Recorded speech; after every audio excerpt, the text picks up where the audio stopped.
Good evening, ladies and gentlemen, brothers and sisters, friends, if you're not otherwise part of the family. I welcome you this evening to this presentation of the Book of Mormon Perspectives Forum, an ongoing Monday evening program. This evening, picking up some loose ends from an earlier presentation by Brent Larson.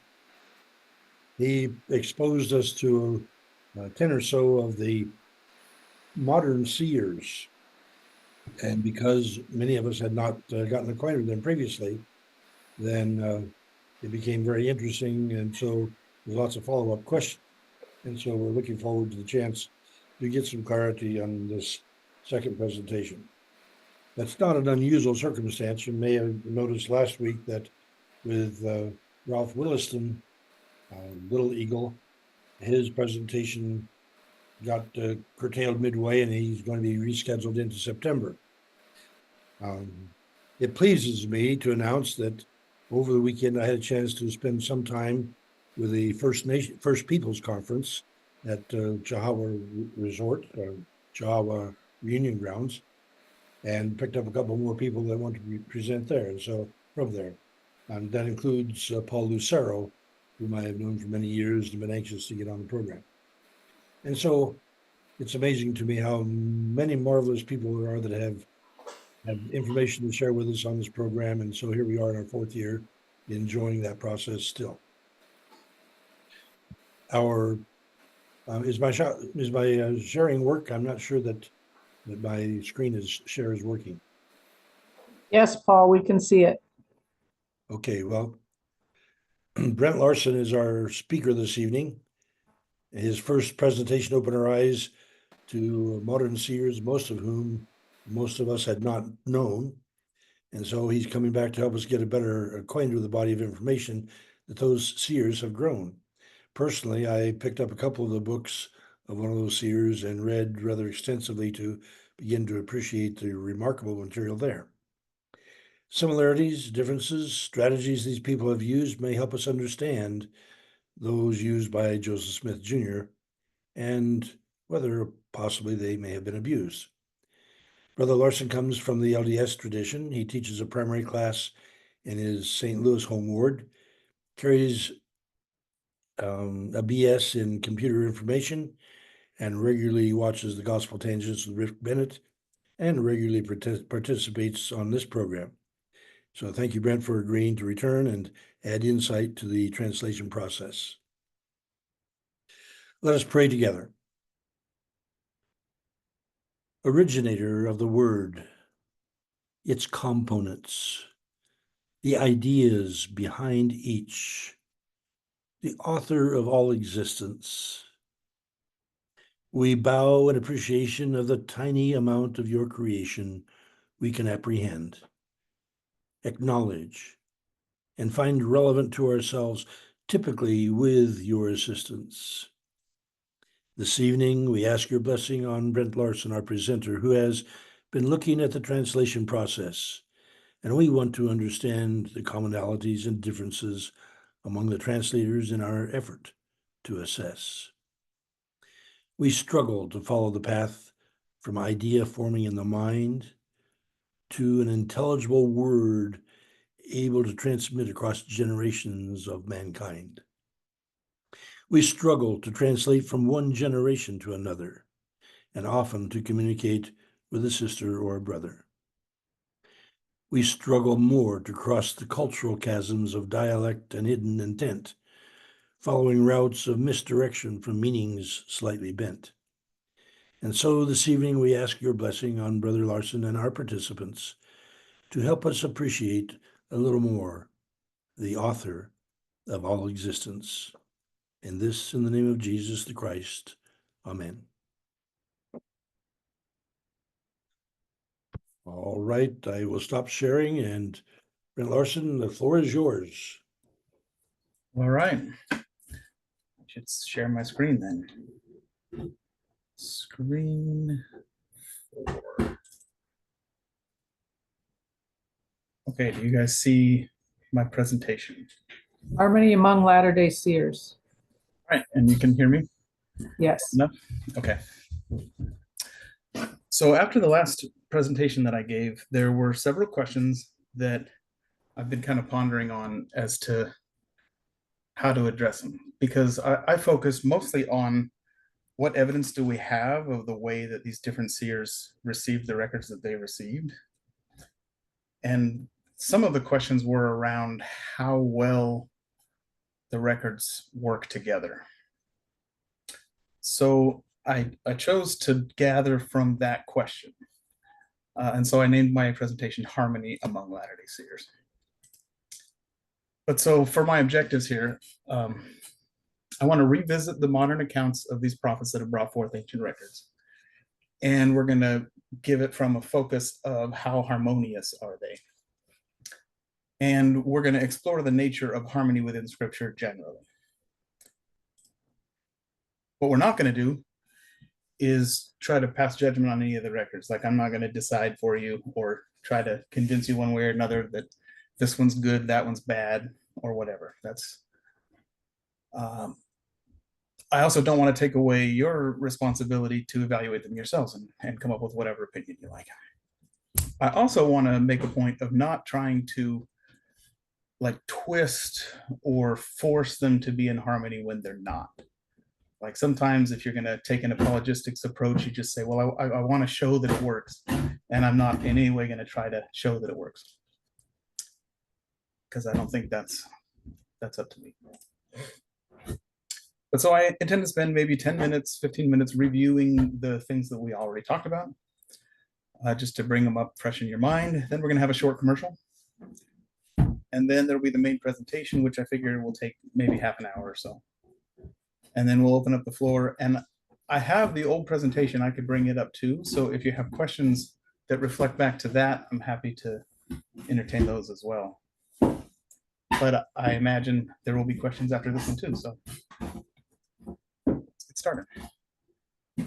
So our story so far. There were 10 Latter-day Seers, except latter was spelled with 2 T's when I did it correctly. And we summarized how they translated and what they translated and where they came from.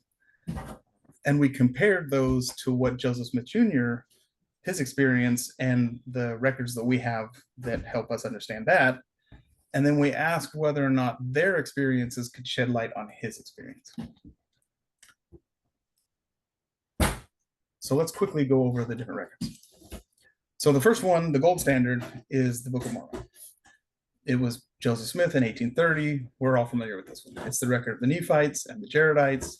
It spans 1,000 years for the Nephites and somewhere between 2,000 and maybe 3,000 years for the Jaredites. We have the Book of the Law of the Lord by James Strang. That was another 15 years after Joseph. No, 25 years after Joseph's book. And it has excerpts from the plates of brass, or the plates of Laban, including the 10 Commandments or the Decalogue. It has a lot of passages similar to what we find in Deuteronomy, but slightly different. And then other stuff too. We have the Songs of Zion, which was brought by Arlene Buffington. And that's 239 songs that they put together into a hymn book that she received by revelation, similar to the way people stand. So she's in a congregation. Her group is more Pentecostal in their style of their meetings. And so if you have the microphone, you stand, you share what you have, and she would sing. And then they would help record it. That's the way that these hymns came. We have the Writings of Moroni. This is by Hava Pratt. This contains events from Moroni's life after the fall of the Nephites. We've got the Ayat Kuyat Nemenha. This is translated by Philip Landis, Cloud Piler. It starts right after Captain Moroni, those wars, when Haggoth sails up into the land northward. It starts there, and it follows the ancestral line of Dr. Landis all over North America, and it ends a few generations before Chief Joseph of the Nez Perce. And then the Ang Akotan. This is a a record from the Filipino area. It starts around the 2nd century BC. That's not when they migrated there from Israel. It's a group of Levites from Israel who end up there, and their journey there doesn't start at the 2nd century BC. That's when the prophet who begins the record that was compiled that we received, and he had been there. His family had been there for quite a while at that point. You have the Chronicles of the Children of Aramaic. This is about the people who, from the Tower of Babel, went up to the Stonehenge area and ultimately spread out over the British Isles until about the 1st century AD, and that's when that civilization was destroyed. You have the testimony of St. John as revealed through Denver Snuffer, which is a lot like the version that we have in the Bible today, except it's a little bit more wordy, and it's, in my opinion, significantly deeper in the way that it approaches the topics, which John is already, in my opinion, the deepest of the Gospels, and this takes it kind of a step further. There is the sealed book, which was originally called the Sealed Book of Mormon, but he was invited to not call it that. And so it is called the Sealed Book now. It was published in 2018. This is writings of Moses abridged by Mormon. And then there's also a book by Jonas, who's the son of Timothy, one of the 3 Nephites. And it gives advice on building Zion. It does not include the writings of the brother of Jared, which we're all expecting. And he says that it is in there, but it's not in the part that he's translated so far. And so it's not published. And then we have the Plates of Brass, as brought to us by David Fairman, which started in 2018 and is kind of ongoing. And according to Nephi's description of the Plates of Brass, it contains the 5 books of Moses, a record of the Jews from the beginning down to the reign of Zedekiah, also the prophecies of the holy prophets, and the genealogy of his fathers, which is what has been coming forth kind of a little here and a little there, posted on their site. And that is the story so far. Okay, so now a brief commercial. So there's a project that I've been working on in collaboration with the Church of Jesus Christ and Christian Fellowship. So this is the restoration branch that's led by David and Christine Fairman. They have, in their mission statement, they have several things that they're trying to accomplish that I'm very much a fan of. So I'm participating in a lot of interesting ways in their projects. So for this one, we're building, they wanted to have a mobile-friendly version of their scriptures available online for anybody who wanted to read from their phone. And so they also want to build unity between the different restoration branches. And so the idea came up, well, we could, if we're going to take the time to make this work and make a nice site that displays the scriptures nicely, we could just as easily allow other restoration groups to let us host their scriptures and give them a place for their members to go. Right, so this is for organizations who don't have the money to go build it themselves, but do have scriptures and would like to make them available to their members. So who benefits from this? Well, the organizations do, because the hosting's free, because we're already doing it for the fellowship. The readers benefit if they use their phones to read, which I think is a lot of people. The Church of Jesus Christ and Christian Fellowship benefits because they're accomplishing their mission of increasing unity. And also by having more people use it, there's a better chance that their own scripture app will be better because it'll get better feedback. So for a quick demo of that, this is the app for the Church of Jesus Christ and Christian Fellowship. So it has the Universal Book of Mormon, which Dave was on before, and he shared that. This is a copy of the Book of Mormon that has versing for both the RAV and the LDS published version. So no matter what kind of reference you get, you can wander into like 2nd Nephi, and you're either in chapter 3 or chapter 4, depending on which version you're in. OPV is the Orrin Pratt versing. And so it just has side by side both of the versing's, which makes it easier to read and find what you need. But so that's the Book of Mormon that they generally use. You've got the Doctrine of Saints, which is a lot like their Doctrine of Covenants. The plates of brass are on here, the Bible's on there. And the Zohar, which might be, if you're from the LDS tradition, this is kind of like a Prologue Great Price, where there's other things that just kind of all get published together. And so you have things like the Book of Abraham. They have the Book of the Law of the Lord and some of these other writings that I'm listing here. But so that's what it looks like for their organization. Their scriptures are hosted nicely. And then I reached out to Matthew Gill. He's the one who brought forth the Chronicles of the Children of Aaronic. So they have a group in the UK, and so they have a font from the UK. And then this is the book that he brought forth, and it's got the writings of Jeranek and Zionek and Raynon. But so it gives people the ability to go see those other records. And what I'd really like to have is like 5 different organizations that want to be on there early so that we can get feedback from 5 different vantage points. So if you know somebody who might be interested in hosting their organization's scriptures, then reach out to me. By all means, I'm interested in that. So there's that. All right, so the main presentation that I wanted to cover is based on questions that Paul DeBarth keeps asking. So the first time that I asked him what should I talk about, we talked about, well, there's the infallibility of these records, because that was one of my slides in the original presentation, was how infallible are they? And then in almost the same sentence, but just like right after that, he said that he was interested in the harmony of their message.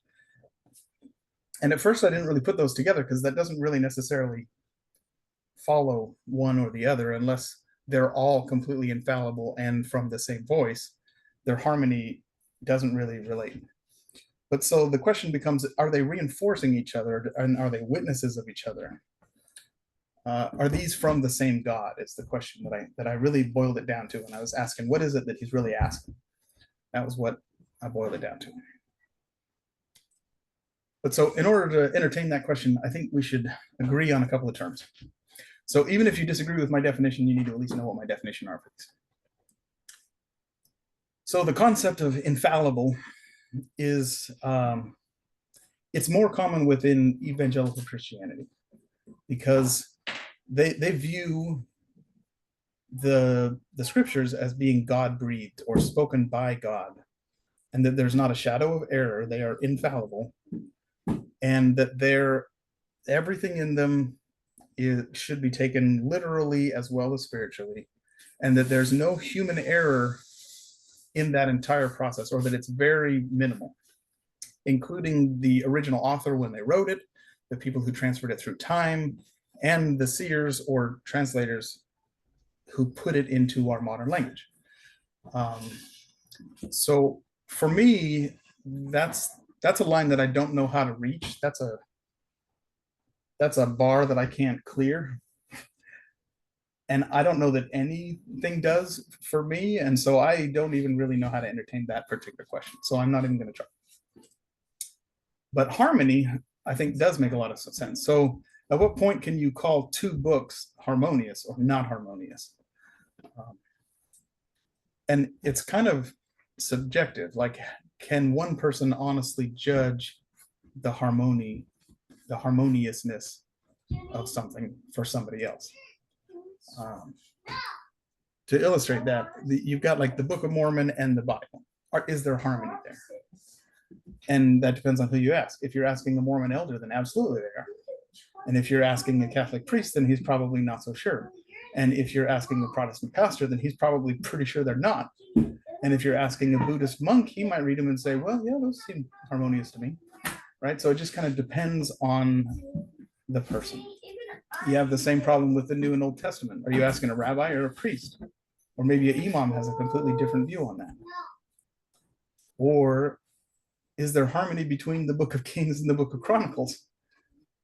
Because if you go back far enough in time, they used to have what looks to me like political parties, and they each had their own version of the history. And while they might be talking about the same events, they have a tendency to misrepresent each other differently. Or the Quran and the Bible.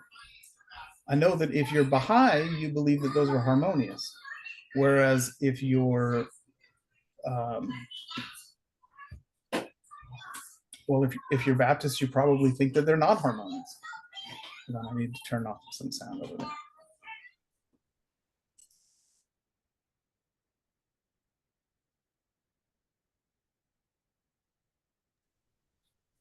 There, okay. So there's a lot of room for harmony or not harmony. And it turns out that if you want them to be, they are. And if you don't want them to be, they aren't. And I think that that's true because everyone has a bias, whether they wanted to or not. And so what I figured I could do is I could share ways that there is harmony or where I can see it. And then you guys can look into those if you find them interesting. But so I want to explore the idea of truth a little bit. This is a quote from Joseph Smith Jr. He says, "I told the brethren that the Book of Mormon was the most correct of any book on earth and the keystone of our religion, and a man would get nearer to God by abiding by its precepts than any other book." Now, he didn't say, "I told the brethren that the Book of Mormon absolutely happened in this area of America, and that's literal fact, and it's a historical narrative that never deviates from reality in order to be more poetic." He doesn't outline it as being an infallible record. He doesn't even say that it's perfect or entirely 100% accurate. He just says that if we read it and we try to abide its precepts, it will bring us to God. And so I try to approach these different records by asking myself the question, are the precepts going to bring me to God if I try to apply them?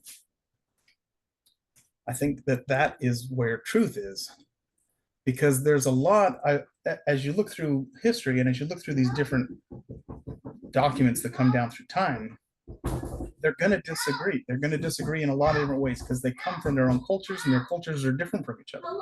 And so they're going to disagree in some ways. And so you have to stop and ask, at the core, are they harmonious or are they not? And so I ask questions for myself. Do they invite us to follow Christ? Do they teach us to do good rather than evil? Do they teach us to pray or to not pray? If we read and ponder and pray on them, do they bring us to God?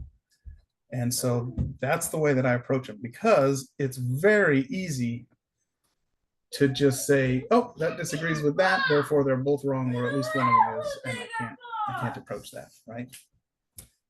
But so this passage from Moroni, he invites us to be careful not to judge wrongfully as we search diligently,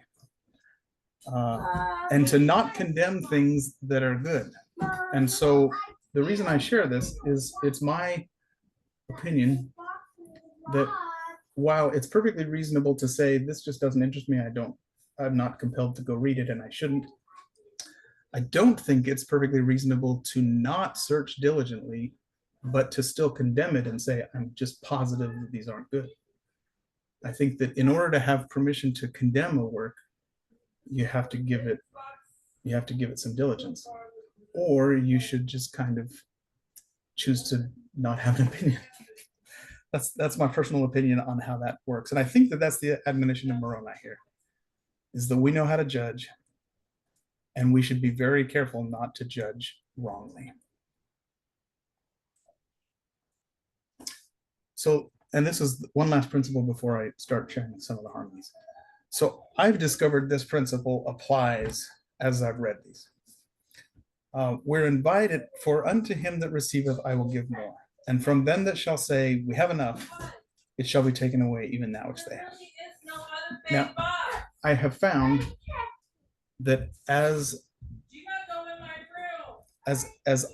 I try to push them away as I read and compare these different things to each other, and I find connections, I find that in order to let go of one, it's intertwined with others now, and I would have to walk away from others. And you see this, I saw this as a missionary, where you're teaching someone, they find that the Book of Mormon is true and that it agrees with the Bible and it connects in ways that are special to them.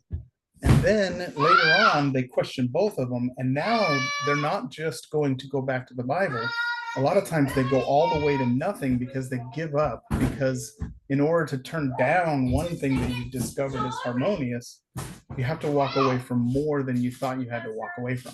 And I have discovered that this principle is absolutely true. And it applies to these records in ways that I don't know how to explain. All right, so this is Nephi's thoughts on the mixing of the Book of Mormon with the Bible, but I think it applies. Wherefore murmur ye because that ye shall receive more of my word? Know ye not that the testimony of two nations is a witness unto you that I am God, and that I remember one nation like unto another? Wherefore I speak the same words unto one nation like unto another. And when the two nations shall run together, the testimony of the two nations shall run together also. Now, I would say that in our day, the nations of the world have run together. And so the testimony of all the nations are going to come forth. And they should run together. We should expect that. So let's look at some ways that there's harmony. So in the book of the law of the Lord, it lists out the 10 commandments. If I'm not mistaken, it's the very first thing. It goes through the Decalogue. And this is okay, but they don't match what we read in the Old Testament. It includes the great commandment, like love your neighbor as yourself, which is not actually listed in the 10 commandments, which is kind of a head scratcher. And you think, well, the book of the law of the Lord, the gold plate, the brass plates, they had something other than the Bible. Like it was a different book. Not terribly different, but it was different. So it's perfectly reasonable that the book of the law of the Lord would have a different recollection of the 10 commandments. But then if you go to Abinadi, he lists out the 10 commandments to the priests of Noah. And they don't match what's in the book of the law of the Lord. And they do kind of follow along with the Old Testament. And so Abinadi would have been quoting from the plates of brass because that's where he would have gotten them. And so that, is this a disharmony? Should we throw these things out? And so, well, within the plates of brass, we have third Moses and fourth Moses, each of which include a copy of the 10 commandments. And both Abinadi's list and the list from the book of the law of the Lord are there and match, and they're just in different places. In fact, there's a total of 5 different places where the 10 commandments are listed out, and every one of them is different from the other ones. And it's almost like the plates of brass were a collection of, rather than decide this is the 10 commandments and we're not going to have multiple copies, they just were compiling all of the things that they had that were authentic, and they didn't worry. They let the reader decide which one was, the ones that Moses came up with. But so there are both of those 2 books, both Abinadi and the book of the law of the Lord, are satisfied by what we currently have in the plates of brass. There's also harmony with what Little Eagle was telling us last week. In the Ayakuyat Nemenha, it also lists out the 4 sacred directions that he was talking about, as well as Mother Earth and Father Sky. That's the other 2 directions that were added. And a 7th direction, and that is inward to your heart. So that could be found in the book of the Tuhul Numen, chapter 4, 6 through 14. There's also harmony with Boyd's presentation about Lehi's dream and the rivers and the filthiness and the cleanness of the water. In the last chapter of the sealed book, there's a commentary on the olive tree allegory from Jacob and Zenos. And it actually ties in Lehi's dream, even though I know those are 2 different visions or allegories. it ties them in together, and it talks about that river of filthy water and how it became filthy, even though it was the river from the tree of life. So in this particular book, it doesn't agree that it's two rivers. It instead describes that it was polluted at one spot, and from there down, it's now dangerous, which is a really interesting concept to play with, that the truth is flowing, the living water is flowing, and if you can pollute it, then you're destroying the vineyard. But so that's in the Acts of the Three Nephites, chapter 14. Or we also have harmony with Margaret Barker or Valen James's presentation. In the sealed book, it actually tells the story of Safan, which was part of Val's presentation, I believe. And not only does it retell his story, but it ties him directly into the storyline of the Book of Mormon. And so that story starts in the words of Moroni, starting in verse 27 and going for a few chapters. Or it also, in the Plates of Brass, we have more agreement about this, what was going on in the Holy Land shortly before the time of Lehi. The idea that the divine feminine was abandoned by the Israelites, that's what Noon chapter 6 is heavily focused on. Or in Noon chapter 11, it says, "For Jehovah is El Elyon, and his Asherah does sit with him and presides in the council of the gods." So that very much reckons back to the sort of thing that Margaret Barker was talking about and that Val was sharing with us. So there's harmony there. Or there's also in the Ayat Kiyat Minhad, depending on who you talk to about geography, there's harmony with their way of looking at it. But so this book talks about the same places that are talked about in the Book of Mormon, the land northward and southward and desolation. And it is a lot more descriptive about the geography of the people that it covers. And so it's easy to see what they were talking about and therefore what the other areas would have been. So this is an interesting one for the geography. It also, for the people that are interested in multiple Comoras, it says that Comora is not a proper noun. It's just the word for cave or vault, and it actually lists two different Comoras and where they were. One of them out in Manti and one up in New England and or Canada. So then there's also Hermione, with John's revelation from the Bible. It's got what I would consider the best commentary on the book of Revelation. So maybe a decade ago, I started really reading Revelation commentaries, and they are all over the place. And some of them are interesting, and some of them are crazy. And this one, the book of Zenos, says almost nothing at all. It has almost no new content, and it's the most compelling commentary I've ever seen. So if you follow the book of Revelation, it lays out several storylines with vivid imagery.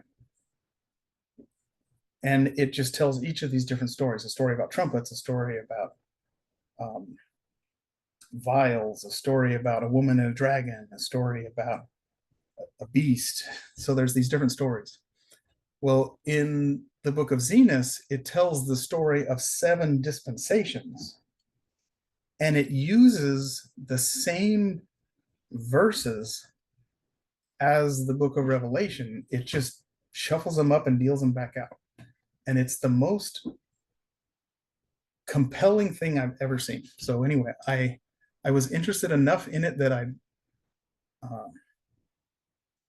took the time to map it out between the two of them. And when I was done, I decided to build like a course to look through it. And so this is your second commercial. You get 2 for the price of 1. So the fellowship also hosts a School of Prophets. And so I add content to their courses.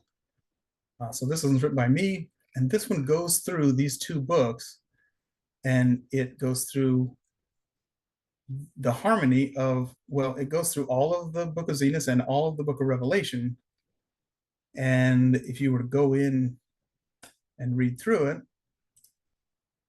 there's a reading packet for each of the sections that will actually show you kind of side by side.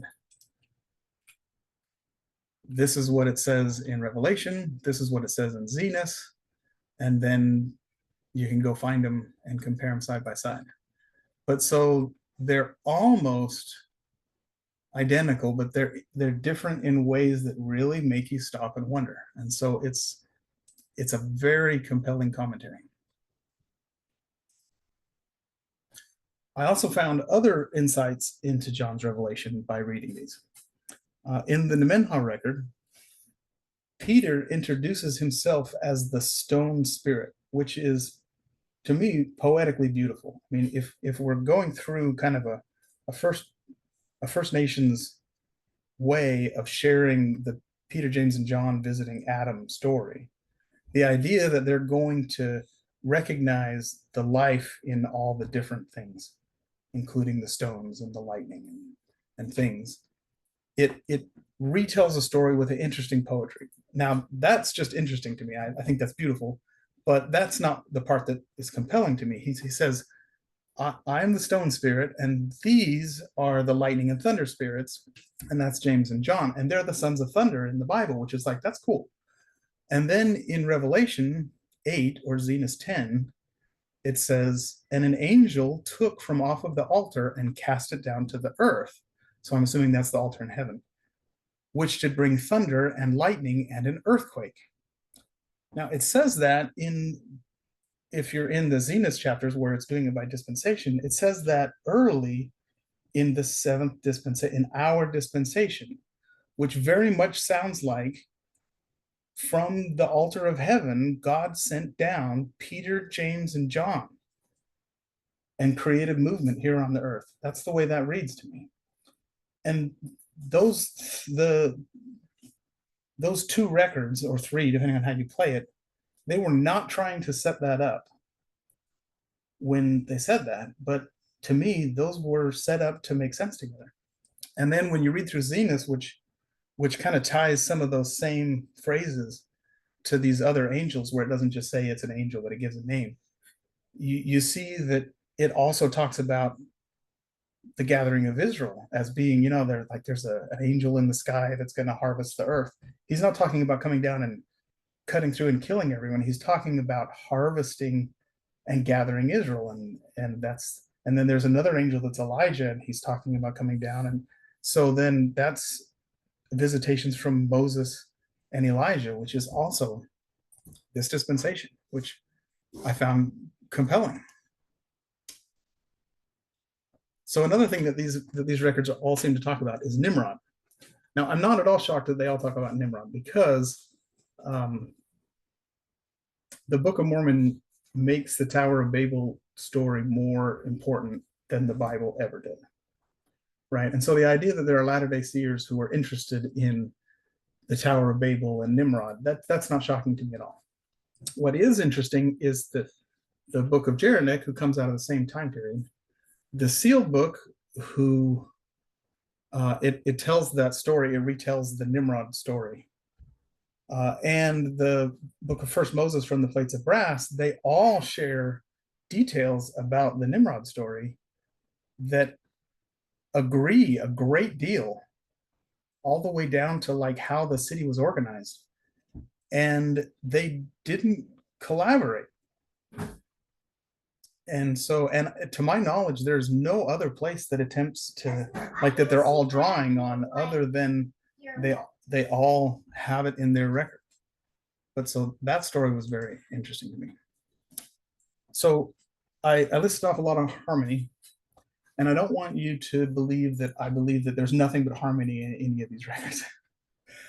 There are definitely things that don't agree, and there are even direct contradictions, like this can't be true and that true at the same time. So if you are looking for disharmony at all, you can find it, and you can dismiss these things very quickly by just saying there's just no way. But if you're looking for harmony, you will find it. And I found that as I've read them and I've thought about them and I've I've tried to decide where is the value in this thing and what is not valuable. I found that there's value in these things. So that's my presentation. I made it. I tried to keep it short so that we wouldn't do what I did last time. Thank you so much. It's just, in my view, a remarkably succinct summation, and wow, what a remarkable wealth of material you've perused.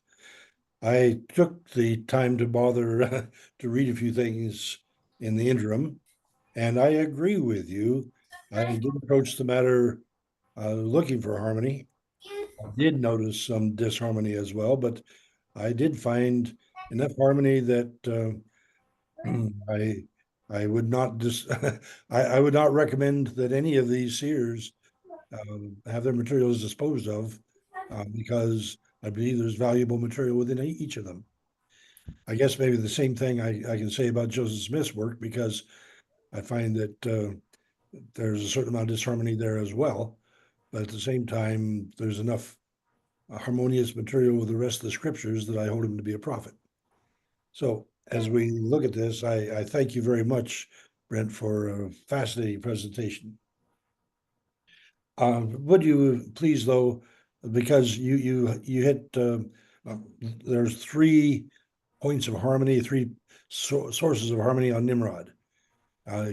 Can you detail a little bit of that for us, just because that was one I think that people can appreciate as a commonality? Yeah. So actually, let me see if I can find it. Share screen. We're not as rushed for time as I had expected I would be. So go back to here. And if I go to the course, so just so that you guys know what that is, that's not a trumpet. That is when John wanted to eat a little scroll. Anyway, that's neither here nor there. But so if I go to here and I go to courses and I go to It is interesting to see how your scroll can be rolled as a trumpet to magnify the sounds that come for it. So I just got dropped. It looks like if I share and then unshare, it does not appreciate that. But okay, so I'm shared again, right? Yes. Yeah. So if I go into here, this is a book about the first book of Moses on the plates of brass. And if we go to the mighty hunter unto the Lord, maybe, and then we look at this.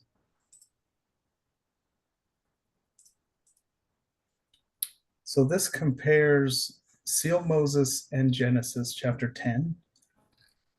And it just goes through, we go through the Nimrod story.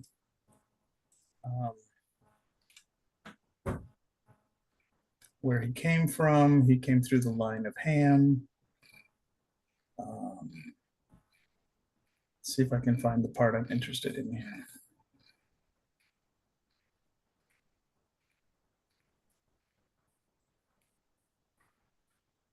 So in the sealed book, it paints him as being evil from the beginning. Just this terrible person who wanted to go out and hunt people. Essentially, he was a kingdom builder and he was just all empire and no heart. He was a hunter of men. Whereas in the first book of Moses, he has a character arc where he starts off as this person trying to build a beautiful city and take care of his people. He's a king. And then he kind of falls. He takes various prophecies and decides that he's the promised Messiah. And so then they decide to build their tower up to take him home. But so the part that I found the most compelling about these, this is from First Moses, and then this center column is from Sealed Moses, is that the way that they describe his city when they first get started is that they give him their duties each person in his country had their duties. And so over in Seal Moses, it said they had their duties. And then whether it was plowing fields to plant, so whether in the planting and the harvesting of fruits and cereals, which sounds an awful lot like fruits and grains, or in the management of the cattle, so, and it was given others to herd the beasts of the field, or in the construction of houses, which now we're in the purple one here, to build the houses, or the protective walls for their cities, or to build the walls for their cities. Like these two completely unrelated sources are describing his land in the same sequence, the same way. And it looks like they probably are just quoting the same original source. And it's just come down through time slightly differently. But so as I was reading through that, I was just like, I don't see how to take that other than to just think that's just compelling. There's something there. But so that's the part about Nimrod. Excellent. Thank you. Wow. I think that is awesome. And I agree that for those to be so similar suggests they do come from a common source. Any idea what that common source would have been?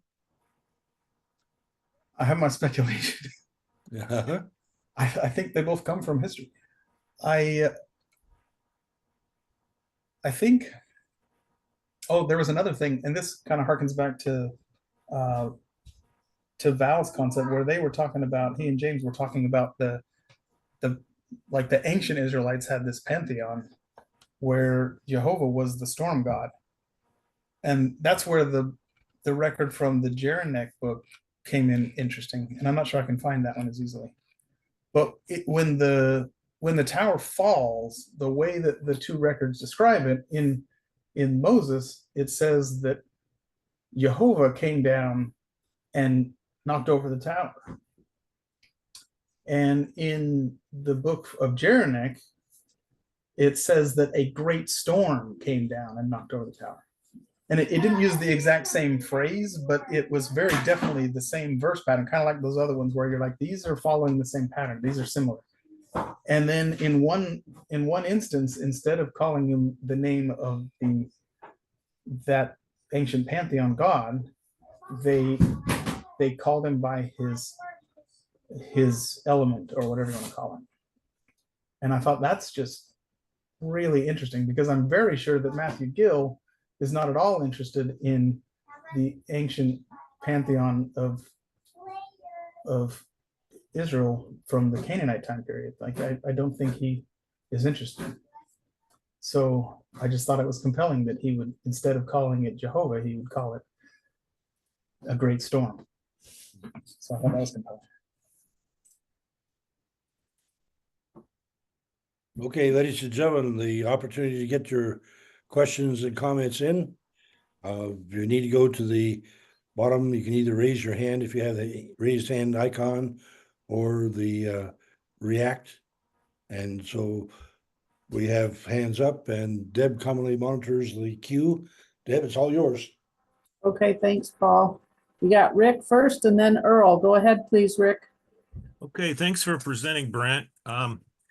I have a couple of questions that I'd like to see what you think about, what your answer is. You stated early on in your presentation that the Book of Mormon is the authority which we should start. Is that still correct? It's the one where I start, when I start saying who are Latter-day Seers. I start with Joseph Smith as kind of the gold standard of Latter-day Seers. Okay, so you see the Book of Mormon as a benchmark or a filter that other books, other records are compared to, as for truth and correctness? I don't. Then how can the Book of Mormon be the authority? I don't consider it the authority. You don't? I Okay. consider it true. Then I misunderstood you at the beginning when you said the Book of Mormon is the ultimate authority. No, when I quoted Joseph Smith, I said the way that he described he called it the most correct book. Yeah, it was. Say it Yeah. was entirely true or perfect. Right. And Okay. so I wanted to delineate that there's a difference. Yeah, this is something that I thought I heard you say at the very beginning of your presentation, but nonetheless, the Book of Mormon infallibility. I have a question about that. Are you claiming that the Book of Mormon is infallible? Not at One of your all. slides said that the Book of Infallibility, Book of Mormon. Okay, so not at all. So my slide for infallibility, my intent there was to show that even though this is a concept for a lot of faith groups, that there are infallible scriptures, that to me, that's just not possible. Okay. Because I was going to bring up the places in the Book of Mormon where it says if they were false, they'd be the faults of man. So, Yeah, I totally agree.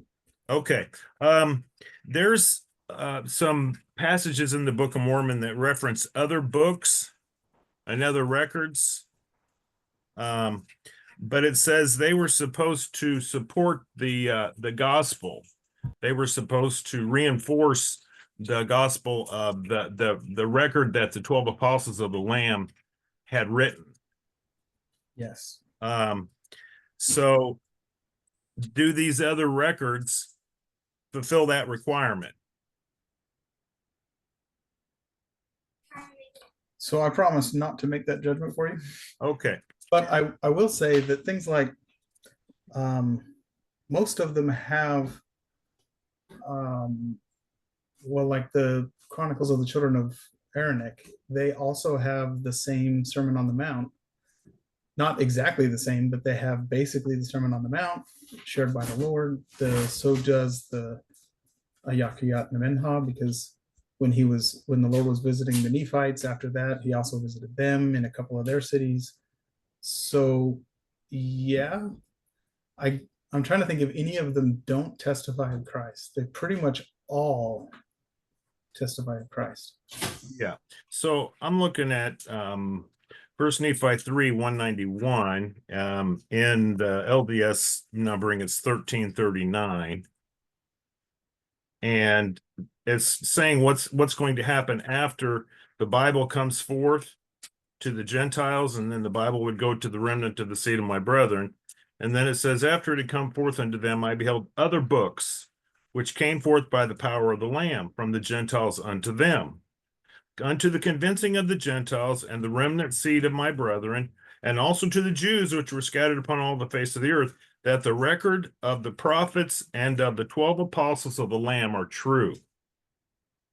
So these additional records that are going to come forth or have come forth are supposed to reinforce the prophets and the record of the 12 apostles of the Lamb. I totally agree that they should. Okay. And I feel that many of these do, some way more than others, but I do think that they all pretty much do. Okay. Say that's you're yeah. probably familiar not second. For me, it's Second Nephi 12. But it's talking about other records which will come forth from the lost tribes. In the LDS is 2913, Second Nephi 2913.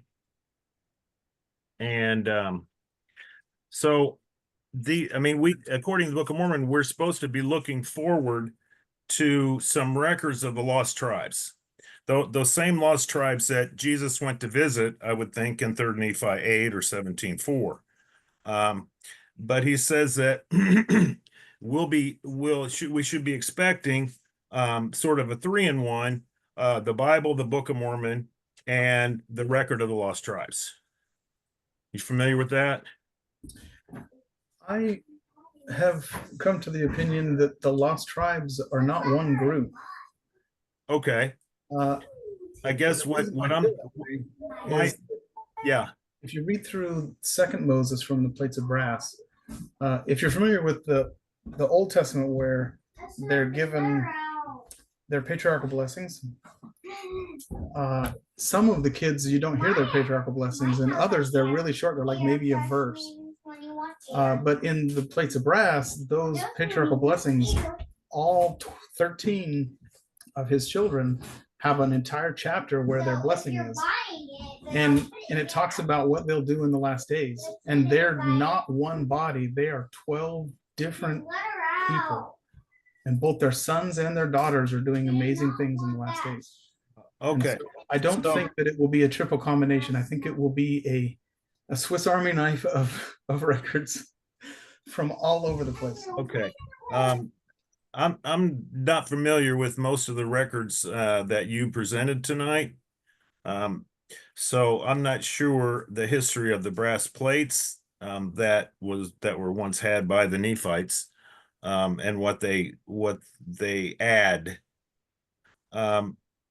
But this passage in the Book of Mormon, it says, it shall come to pass that the Jews shall have the words of the Nephites, and the Nephites shall have the words of the Jews, and the Nephites and the Jews shall have the words of the lost tribes of Israel.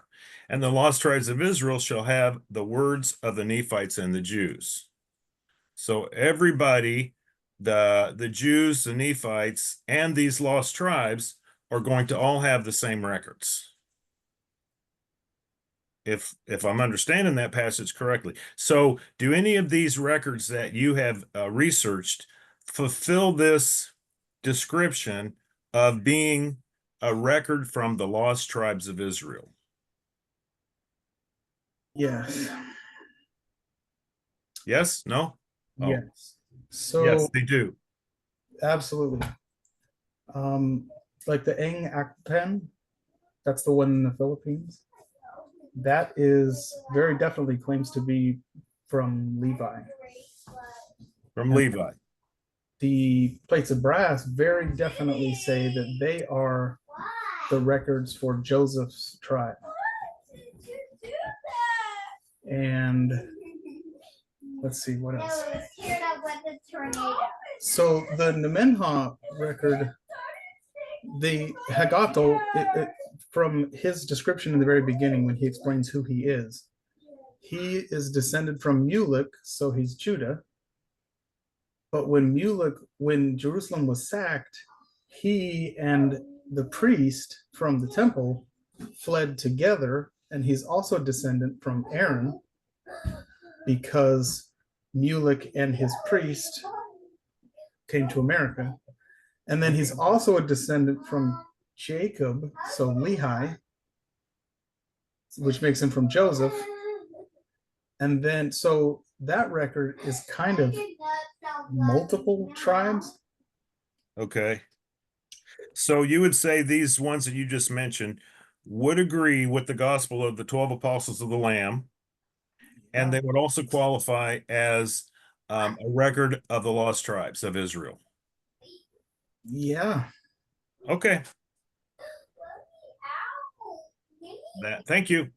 Yeah. Thanks, Rick. Okay, Earl Watt, go ahead, please.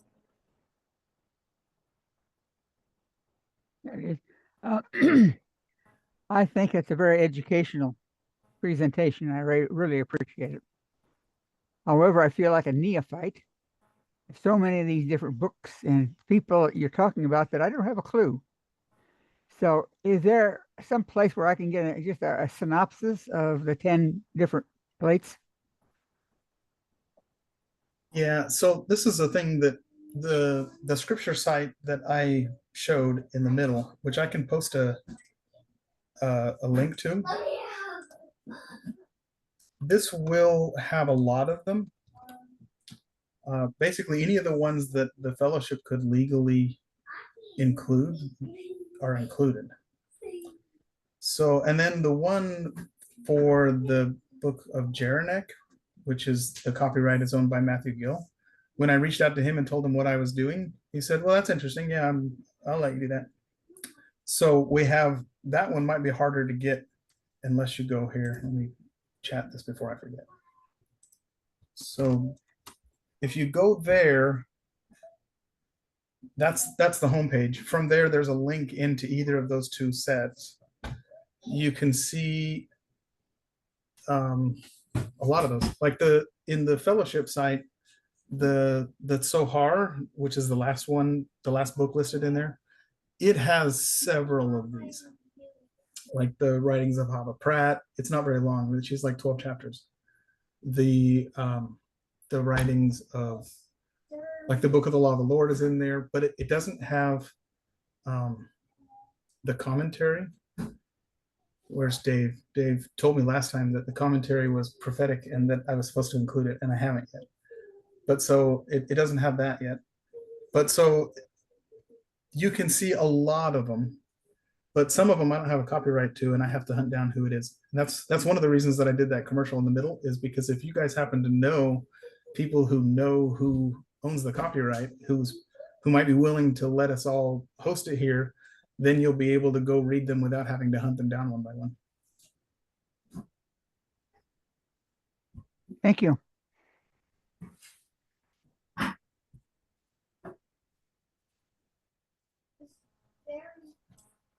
Anyone else? Okay, Christine? Or is it Dave? That's actually Dave this time. Okay. So I don't know if Brent, sure if you shared this or not, but openscriptures.net has it's everything that people have sent to me to put up. It originally wasn't a fellowship thing, but it kind of eventually evolved into one.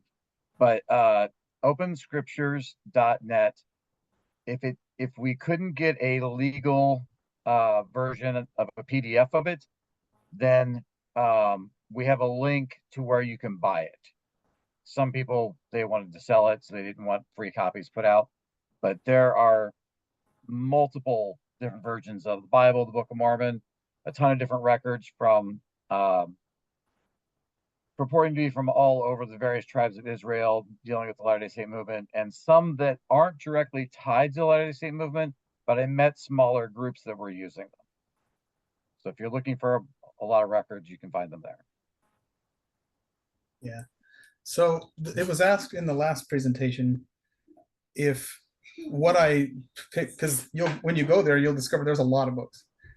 The way that I decided which ones are in this presentation is they have to look back to Joseph Smith as kind of the beginning of their church or their branch. And then they need to have not denied their own book. Like there are books that have been revealed, and then the person who revealed them says, yeah, that was a hoax. And so those are out. But so these are all people who are willing to share their story, and that I could get a hand on their book, and that they claim to have received it through revelation, and they also still look to Joseph as a prophet.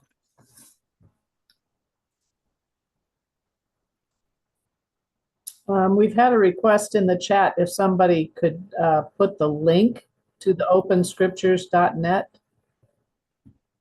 Is that possible? Was it David? Or Brent? Yeah. Then Paul has a question. Yes, I'm quite interested in the Sister Buffington hymnody. For anybody to write 230 plus hymns is phenomenal by itself. And while I have not had a chance to peruse them, the 3 or 4 that I have had the chance to look at the versification on impressed me. And I wonder if perchance you have a repository of those available to share with people so that others can see those for themselves. Because if so, then I think that's a easy, clear way by which to add one more to that list of Yeah. those that can be appreciated. So if you go to songsofzion.com and paste that in here, that is a website dedicated to this. You can read her testimony of how it came about, testimonies of some of the scribes that she had who helped her get it down, because she's not musical in training or anything. And a lot of them you can listen to right there on the thing. They have people singing them and somebody playing in the background, and they're fun. And that's out there. Thank you. You're welcome.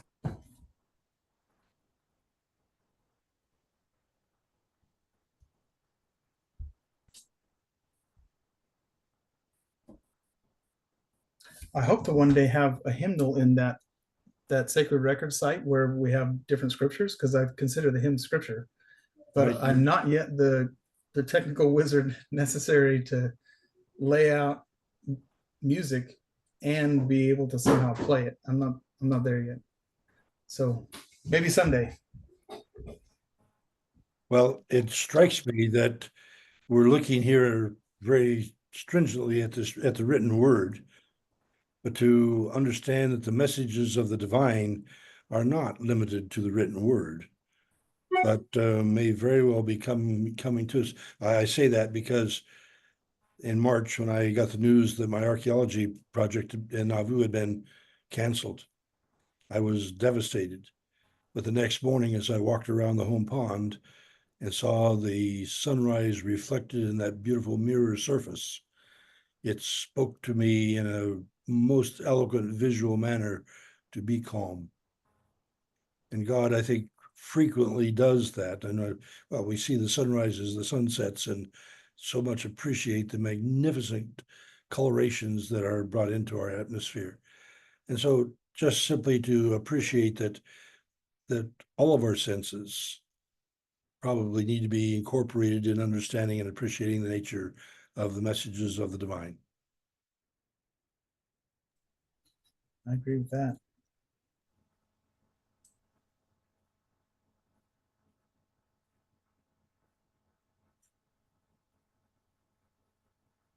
Well, let me raise another question then. The title of seer, to be a seer and revelator, is, I think, something common to several of the restoration branches. And yet, the idea of our leaders being seers is something that we generally have left to the 19th century. Or am I not correct on that?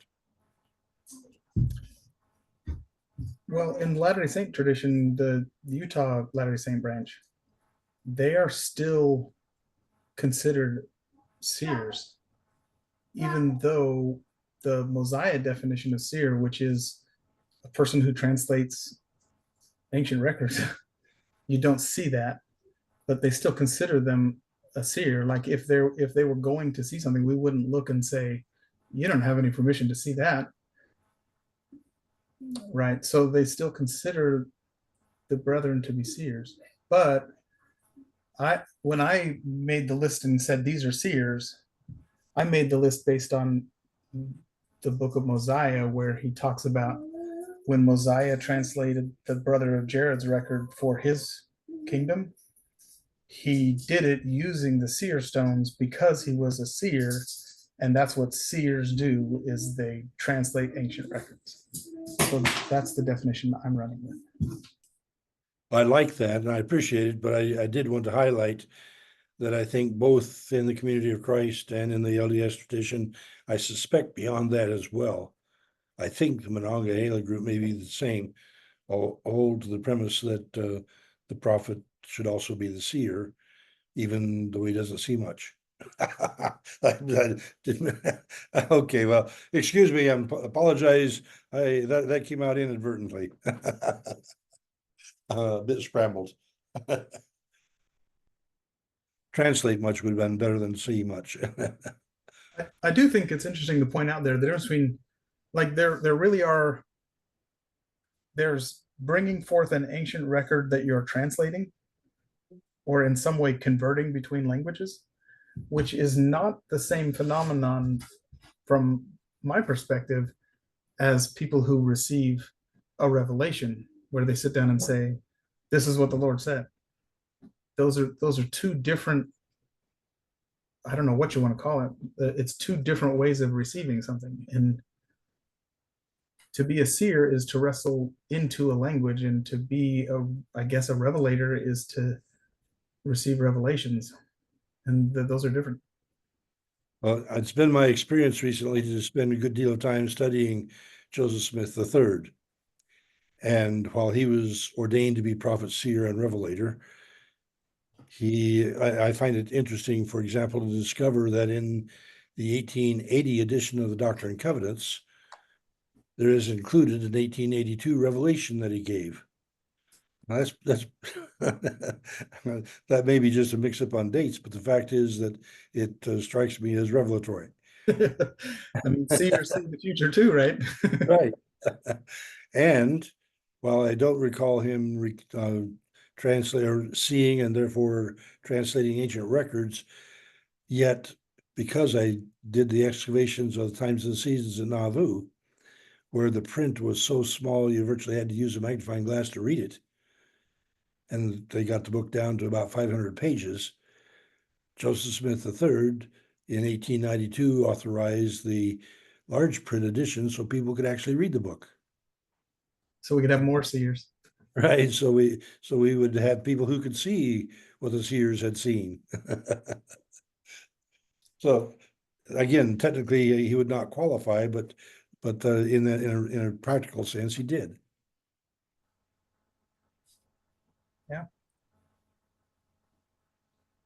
Okay, Rick and then Val. Go ahead, please, Rick.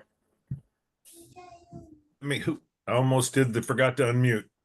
Okay, you just said that Messiah translated the records by the use of the seer stone. I believe so. Well, the Urim and Thummim. No. It says in the book of Mosiah 12, he translated them by the means of those two stones which were fashioned into the two rims of the bow. Now these things were prepared at the beginning and handed down from generation to generation for the purpose of interpreting languages. So it would have been the interpreters, because the word Urim and Thummim is never mentioned in the Book of Mormon. That's fair. Okay. So did he translate them by the use of a seer stone, or by two stones in the rim of a bow, which were called interpreters? I think you read it, and I believe Mosiah. Okay, so you're correcting yourself. Sure. Okay, thank you. Okay, Val, go ahead, please. So I think there's at least some indication that those stones came from the brother of Jared, or some of them did at least. And I don't think he actually did any interpreting. I think that the word seer can be broader than just someone who interprets languages.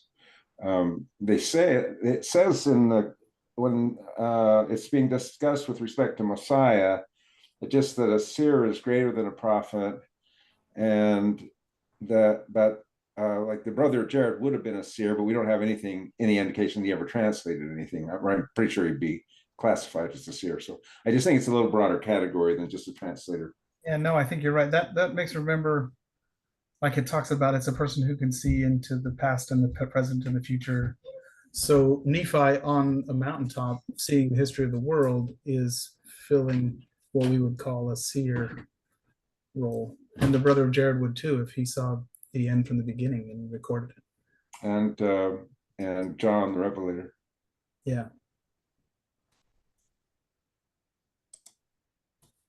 David, go ahead, please. I just want to point out that Joseph Smith Jr. and James Strang were both sustained as prophets, seers, revelators, and translators. And so while I do agree with Messiah's definition of what a seer is, I would agree with Val and say that it is something more than that. And I'd also like to point out that when we use the term Urim and Thummim, I think we kind of assign that to things beyond the typical biblical definition. I think that the device that Messiah had would probably be understood by the lay Latter-day Saint as a type of an Urim and Thummim. Whether it is or not, we don't know specifically via the text of the Book of Mormon.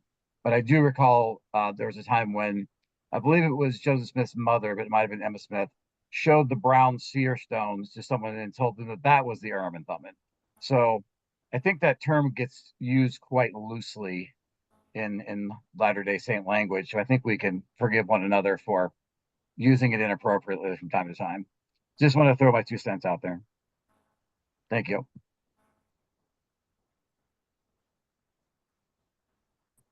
Thanks.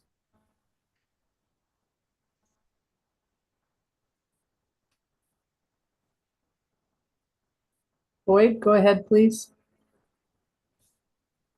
Hey, Brent, that's a fascinating presentation you're giving there. I do have a question. You've read all of these records, right? Yes. Okay. The Naamanhar records, because it goes through and explains their temple ordinance. Yes, it does. And then it also talks about a Heavenly Mother. Is there any other records that you read amongst these that equate to the use of temples in the way of the Naamanhar record as well as Heavenly Mothers? So I was about to say that they don't really go into that. That's the only one that goes into their temple records. But the more I read through Nephi, the more I feel like the Book of Mormon goes through a temple. So I don't want to say that they don't follow temple theology, because I think they probably do. But the Nemenhah record is the only one that explicitly makes it obvious that it is a temple story. And I don't remember your full question. Oh, the other one was About Heavenly Mothers. So the Book of Noom from the Plates of Brass is very explicit about the problem that Israel had before they were sacked, and that Jerusalem was also doing before they were sacked. The problem that they had is that they had turned their back on the Queen of Heaven and thrown her out of their temple. And so that's kind of two records that hearken to that. I'm trying to think if any of the other ones go into that territory.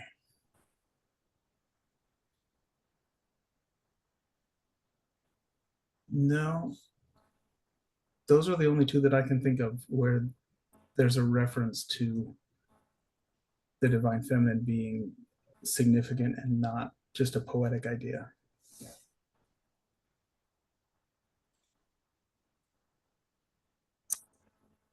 Okay. Val, go ahead, please. I think an argument can certainly be made. I tried to make it in my presentation that the Book of Mormon opens with lots of temple imagery. So Lehi first sees a pillar of fire come and sit on a rock, and of course in the temple they had the altar on which they burnt fire, and then he sees into heaven. He sees God sitting on his throne. In the temple, the mercy seat is God's throne. So that, and then Nephi is taken up into heaven with God too. So those are things that are totally resonant with the temple and as the throne of God, the house of God, the place where you encounter God. That's pretty heavily loaded into the opening of the Book of Mormon, I think. Yeah, I would agree with that. So the Nemenhah record is the only one whose temple story very much parallels what we would think of as the temple ceremony from the Brigham branches of the church. The others very much cover more of an Old Testament style, but a lot of times go into a lot deeper symbolism than what we inherited through what Val might call the Deuteronomist edit, where it was all kind of cleaned up.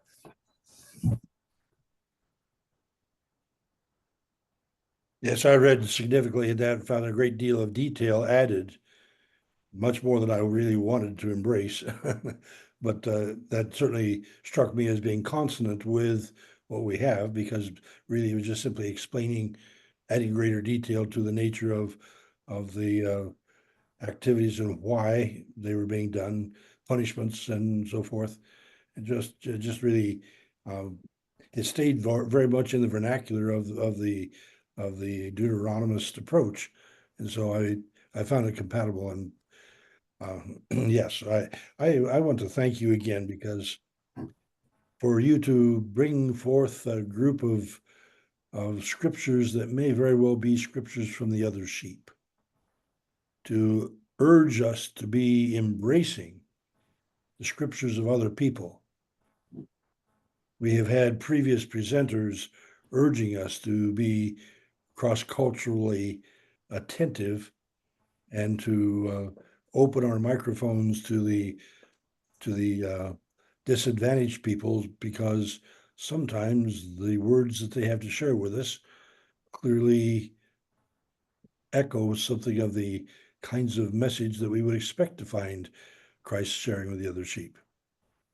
And so for us to simply be apprehending, being willing to look and see and try to find these expressions of the divine through other people, I think is a good thing. And I thank you so kindly for the extraordinary efforts you've gone to read and grasp and summarize and help people.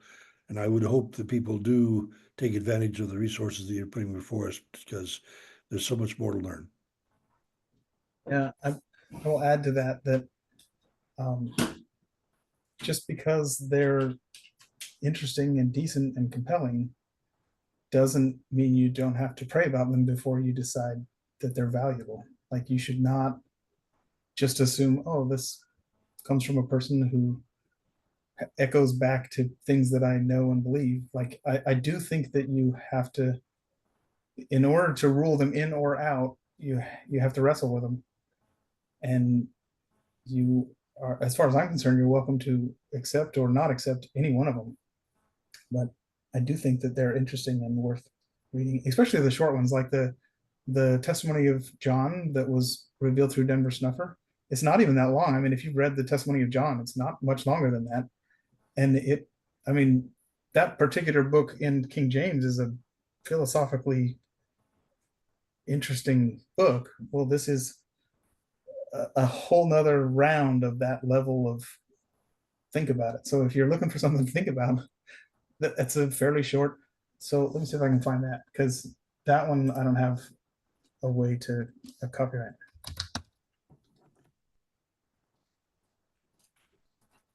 I was intrigued by that one just because it struck me that in some respects he was doing to John what Joseph Smith had attempted to do with the inspired version. However, on a more limited focus on the book of John, rather, where Joseph was reaching many more books and touching many more verses. Okay, so I'm going to drop this in here. So you'll note this is the Teachings and Commandments, which is the Doctrine and Covenants of that group. And so if you go to that webpage, you'll notice section 171 is the testimony of St. John. You can also buy it on Amazon, but you don't have to. You can just go read it.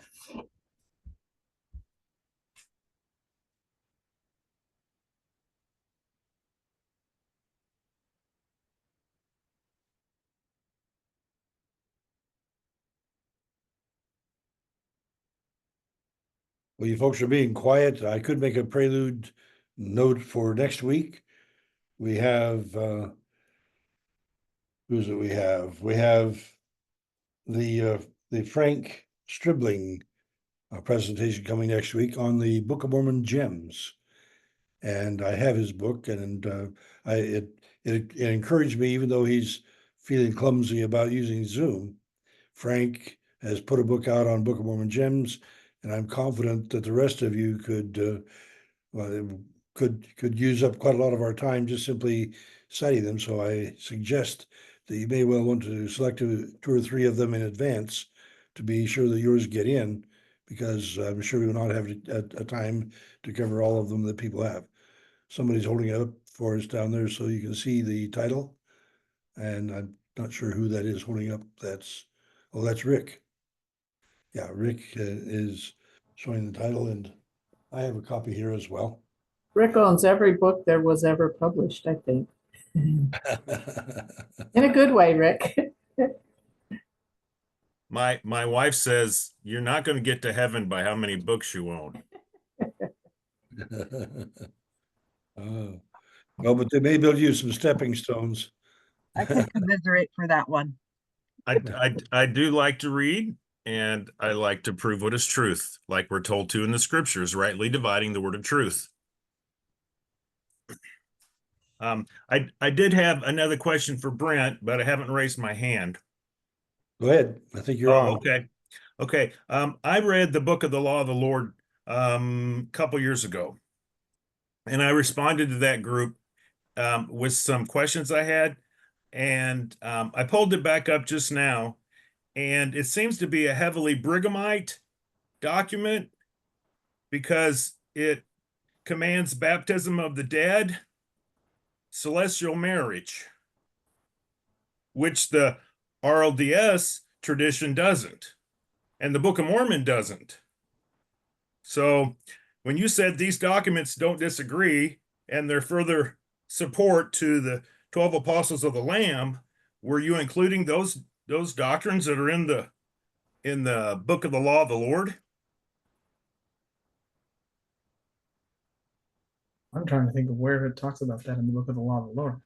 It is in chapter 15 under marriage and chapter 12, baptism for the dead. So I cannot speak to that. Okay. I can say that I don't consider them to be they do very definitely disagree Okay. in ways that are not reconcilable. And I am okay with that. The for instance, there's more wise men. If you use all of these different records, there's an awful lot of wise men. And it makes you kind of wonder, were there really that many people that made the trek to go visit Jesus and bring gold or frankincense or myrrh or both? And it seems kind of odd, but at the same time, I think there's a parable in that, there's an allegory in that story that is true, and that they all somehow contain it. And it doesn't bother me that there couldn't have possibly been that many wise men. There's at least 4 named 3 Nephites between these different records. Yeah. There can only be 3 Nephites. There shouldn't be 4. And that's a very interesting problem. And I don't feel like it's my responsibility to answer that. I think that's your challenge to go decide what you feel about them and how do you reconcile it. Yeah. Okay. Well, But if I can't find support for a Latter-day Revelation in the Bible or the Book of Mormon, and it's conflicting, then I say it's disjunctive revelation, and it cannot be supported. As a matter of fact, Jesus said there is no marriage in heaven. We're like the angels in heaven. We're not married or we're not given in marriage. So celestial marriage is a contradiction of a biblical doctrine. Yeah. So I wouldn't see that the book of the law of the Lord has any merit for me or make my faith grow. So the only thing I can really speak to on this particular book, or the only comment I can make to where you're going, is that James Strang and Brigham Young were not of the same opinion. So Yeah. I wish Dave was here, the Dave from that branch, to share. But I'm very sure that James Strang had already organized in Wisconsin before Brigham Young even started his branch. And Yeah. they did not collaborate on like anything that they could get away with not talking about. Yeah. So Okay. yeah. Thank you. What? Wait, go ahead, please. Brent, a question. Have you encountered the books for remembrance from the Brotherhood of Christ yet? I have seen them. I am curious to read them. They cost more than I have, and they do not just let you read it without buying it. And I've got enough to read. So I haven't yet, although I would like to. I'm curious about them. There are PDFs. Are they out there in mostly legal format? Yeah, they're PDFs. You can go on their webpage, and I think they're $10 a book.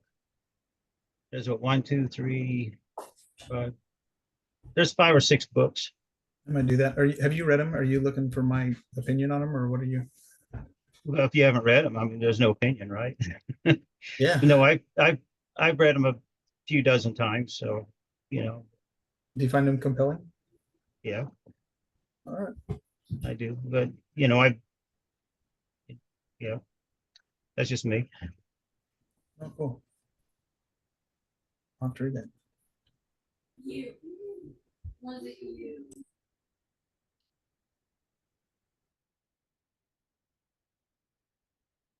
It's quite clear that because we come from our diverse perspectives, Rick has made it very clear that he's going to make sure that it is in conformity with Bible and Book of Mormon. Otherwise, he's not going to accept it. I like your earlier statement, though, Brent, to make it so that if we are open to information, we're likely to find the information that enhances. And the idea that there may very well be some disagreement. I find myself intrigued that Joseph Smith did things with which I think are totally disagreeable. And then at the same time, I think he did things that are quite prophetic. So to be able to accept that which is prophetic and recognize his humanity being perhaps a trash can in which some other things ought to be dumped is an agreeable approach for me. And here we have Boyd coming up with another set of books to lay before us as another challenge. I think this is delightful. I appreciate it very much. I think I saw Ron Smith wave his hand, and so I'm presuming that he wanted to get in on the conversation. No, I didn't intend to. Oh, I'm sorry. Well, Sorry. that's all right. Well, you're welcome to if you want, but I'm just listening. So yeah. All right. Well, I don't see other people asking for the floor, and it's been a long. I had the marvelous experience of attending the First Peoples Conference yesterday with a few people at the at Chihuahua Resort, not a resort, it's reunion grounds, and to have Paul Lucero back in my acquaintance was most gratifying, and for two people out of that group to agree to come present in our forum later on is something you're going to benefit from as well. So that's more of the First Nations people coming to share their vantage points. Ladies and gentlemen, I appreciate that we are able to disagree amicably and sometimes even agree. But I so much appreciate, Brent, tonight that you have been able to lay before us again what appear to be the evidences, some evidences of the ministry of Christ to other sheep. And to be able to have that kind of evidence brought before us, whether we accept it or simply peruse it and then have trouble with it, I, from my own experience and what you have shared with us, find a good deal of material there well worth considering and accepting. And so I think there's a real future in this thing. And so thanks, Boyd, for adding another one.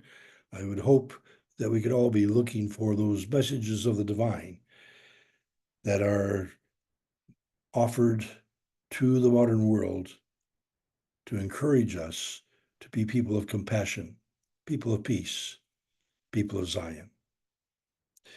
Good night, the Lord is watching o'er you. Good night, his blessings go before you. Good night, and we'll be praying for you. So good night, may God bless you. Good night. Or stick around a little bit and visit if you like. Good night, everybody. 9.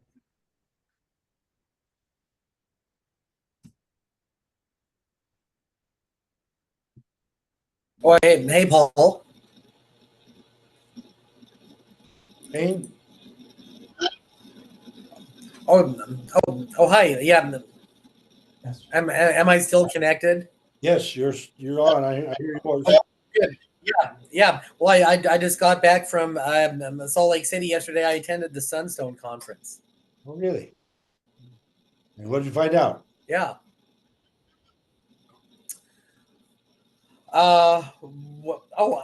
Any presenta- Well, I found out a few interesting things. We had some very we had some very